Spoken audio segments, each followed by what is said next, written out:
Well, the check engine light just came on in this car, and I just checked the code, and it basically is saying that it needs a new catalytic converter, which is really bad because that is a very expensive car part. I mean, if it was just saying a check engine light because it needed spark plugs, and next time I get paid, I could afford to replace those, obviously. But catalytic converters are extremely expensive. To be honest, though, I don't really have any plans on spending that much money to fix this car because I don't really think it's worth it. One thing I don't even really like this car, it's just a means to get to and from work. The main thing I don't like about it, of course, is that you cannot put Bluetooth or even an aux input into this car. There's no way to customize the audio of this vehicle at all. Like, what were they thinking when they built this car? Aux cables existed back then in 2005, so I don't understand why they wouldn't think, hey, someone might want to plug their phone into a car through an aux cable. Or did cell phones that could play music not exist in 2005?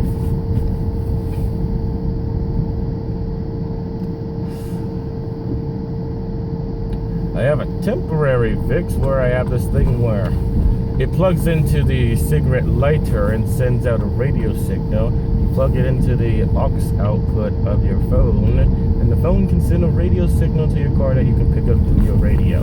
But it doesn't work that well. As soon as I start driving, I get radio interference from other radio stations trying to broadcast to that same channel.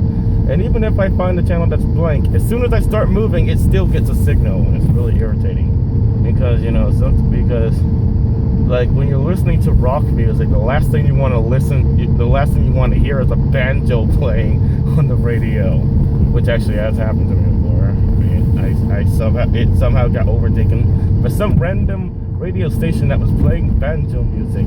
Another time it was overtaken by opera, and another time still it was taken over by a very boring sounding talk show.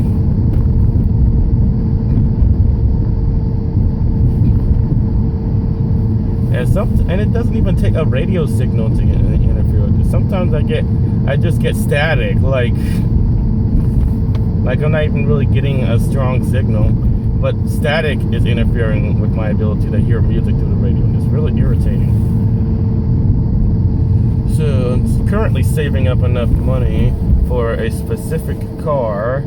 The car I want is a Honda Civic, because Honda Civics, at least the ones that were made after 2005, they come with an aux input, so you can just plug the phone into the radio to get music with an aux cable. So I'm saving up for a 2006 Honda Civic, and I'm basically going to trade in this car for that. Looks like a 2006 Honda Civic is going to cost around $4,000. So I got a lot of saving up to do. But I think I'll have enough money by mid-April.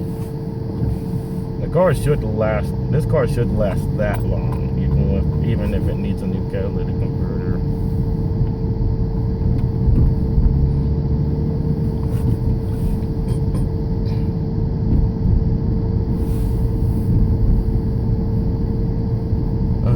If I'm not mistaken, the catalytic converter doesn't really have anything to do with the functioning of the engine. It's just the exhaust system. All it really means is that it's producing a little more CO2 than a car ought to out of the exhaust. So it's really just an environmental thing, not really something I care about. I don't care about the environment.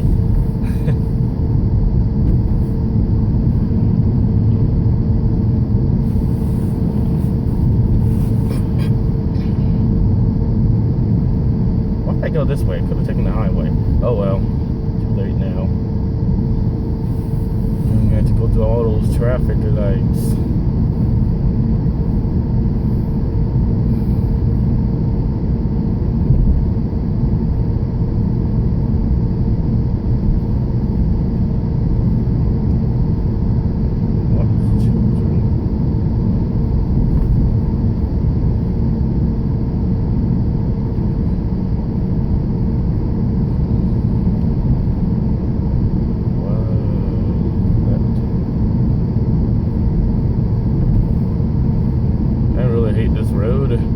some reason, they decided to put all the manhole covers right on the area of the lane where your wheels would be, so you have no choice but to run over all of them.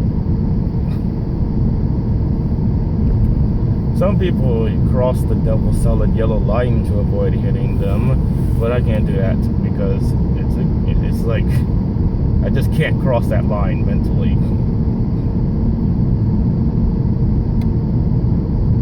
Except obviously in an emergency where I would have no choice. But that's a very rare situation that would ever happen.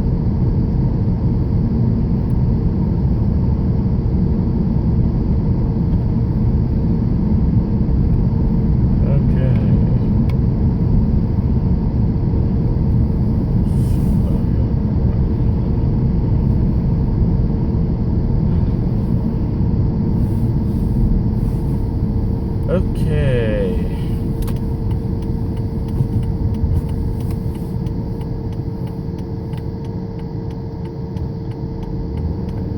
There are a few things I like about manual transmissions and things I don't. One thing I like is that you have more control over the RPM of the vehicle. So if I want to save some fuel, I can upshift early and keep the RPMs just above 1,000, like you would in a truck to save fuel. Well, actually, you're not supposed to do that in the truck, but my trainer told me to do it to save money because he had to pay for all the fuel he used. So he told me to keep the RPMs just above 1,000 whenever possible. It's not always possible to do that in a truck, though, because when going uphill, you need really high RPM. Oh, I can turn on this light because there's no turn on red sign. Just gotta wait for clear traffic. There we go.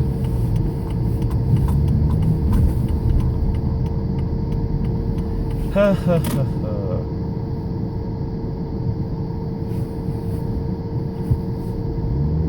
One thing I don't like about manual transmissions is it's very hard to park on a hill with them.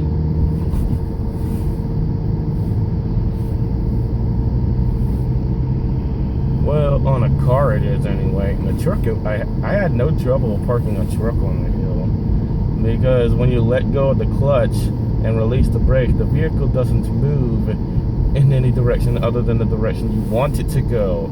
And to make it move faster in that direction, you need only step on the gas and let go of the accelerator. I mean, not the accelerator, the clutch. But in a car, as soon as you let go of the clutch, it stalls. So you're trying to use the clutch to prevent the car from rolling backwards. As soon as you let go of it enough that it won't move, it stalls. And I still haven't figured that out.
behind a bus.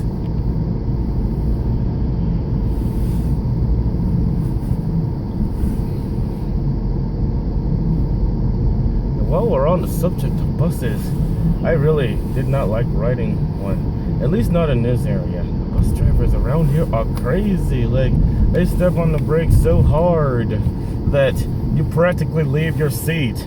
Like, there are sometimes when I think maybe these buses should have seat belts, because like sooner or later I'm gonna fall out of my seat and get myself injured because of how hard they're stepping on these brakes when they stop. Not only that, but they follow too closely behind the vehicle that's in front of them. Then when a person has to slow down and make a left turn, they always end up having to make an emergency stop to avoid hitting them. And I'm like, you wouldn't have to do that if your following distance was accurate. Like, seriously, you're supposed to have 1 second of following distance for every 10 feet of your vehicle if it's a commercial motor vehicle.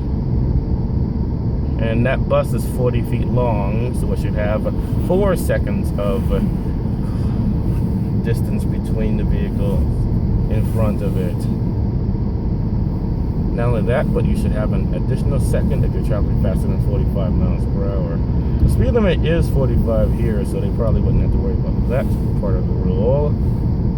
So 4 seconds it is, but if they were driving on, say, the interstate, they would have to have 5 seconds of clearance. 5 seconds of distance between them and the vehicle in front of them. But a lot of the drivers don't do that. And there is one driver that drives on one of the late night rides. She scares me every time she drives. Like, one day she made a U-turn at a parking lot to go into a bus stop. She made this U-turn so fast you could actually feel the bus tilting, and that really scared me, because, you know, a vehicle rollover is really dangerous. And when a vehicle shaped like a bus can easily roll over, so you'd think that the driver would be more careful about that, but she wasn't. And that's kind of scary though. Like, if you have a vehicle that's rectangular and really tall, it has a really high tendency to roll over if you're not careful when turning with it. You shouldn't be going that fast when trying to make a U-turn. When I made a U-turn with a truck, whenever it was legal and possible and safe, I always made the turn at a very slow speed. I'm talking like 3 to 5 miles per hour. I never went really fast when making a U-turn.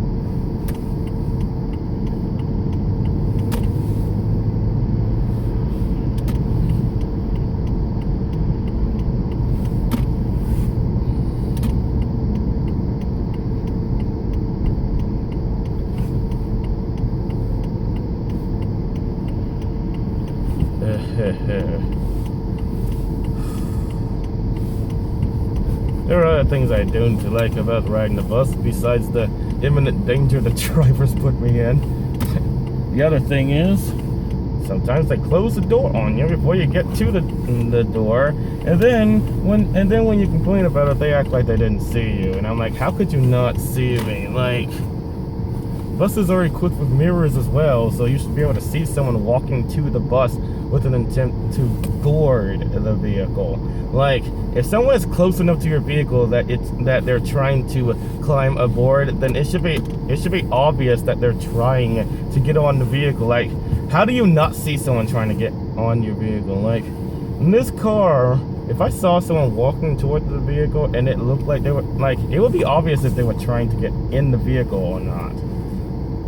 Like, they obviously, either they weren't looking or they weren't paying attention. Ugh.